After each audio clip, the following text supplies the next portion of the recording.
Beberapa hari setelah kejadian, kabar aneh mulai menyebar. Seekor ayam milik Pak Wiryo tiba-tiba mati tanpa sebab. Tidak ada luka, tidak ada darah. Ayam itu hanya ditemukan dalam posisi menunduk, seperti sedang bersembunyi. Lalu malam berikutnya, ayam milik keluarga lain juga mati dengan cara yang sama. Orang-orang mulai gelisah. Tetua desa akhirnya memanggil semua warga ke balai kecil di tengah desa. Ia membuka cerita lama yang selama ini disimpan rapat-rapat. Puluhan tahun lalu, pendatang yang datang itu ternyata bukan orang biasa. Konon, ia sedang melarikan diri setelah melakukan ritual terlarang di desa asalnya.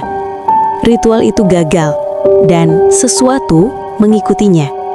Saat ia meminta perlindungan di Sumber Jati, ia sebenarnya sedang mencari tempat untuk bersembunyi. Namun makhluk yang mengikutinya tetap datang. Malam saat semua ayam berkokok keras bersamaan adalah malam ketika makhluk itu memasuki desa. Ayam-ayam yang peka terhadap hal gaib berusaha memperingatkan warga. Tetapi ketika makhluk itu melewati batas desa, semua ayam mendadak terdiam, seolah dipaksa tunduk. Pendatang itu menghilang malam itu juga. Tidak ada yang tahu apakah ia dibawa atau bersembunyi di suatu tempat.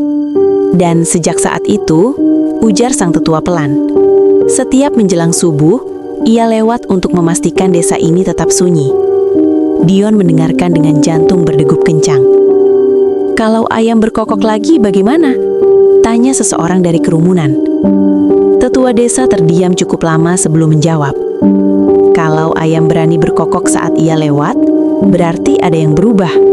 Entah ia melemah atau ia sedang mencari pengganti. Suasana balai mendadak hening. Malam berikutnya, Dion kembali nekat bangun sebelum subuh. Udara terasa lebih berat dari biasanya. Lalu, seperti sebelumnya, ayam-ayam mendadak kaku dan menunduk. Langkah kaki itu terdengar lagi. Namun kali ini, bukan hanya satu siluet yang terlihat di balik kabut. Ada dua. Yang satu membungkuk dengan karung di punggungnya, yang satu lagi berjalan sedikit tertinggal, lebih kecil, seperti anak muda. Tiba-tiba seekor ayam jantan di kandang berkokok keras. Sekali, nyaring, melawan sunyi. Siluet itu berhenti. Kabut bergerak pelan, seolah tertiup angin yang tak terasa.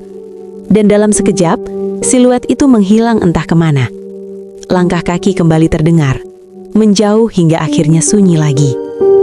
Pagi itu, untuk pertama kalinya dalam puluhan tahun, beberapa ayam di desa berkokok bersahut-sahutan saat matahari terbit.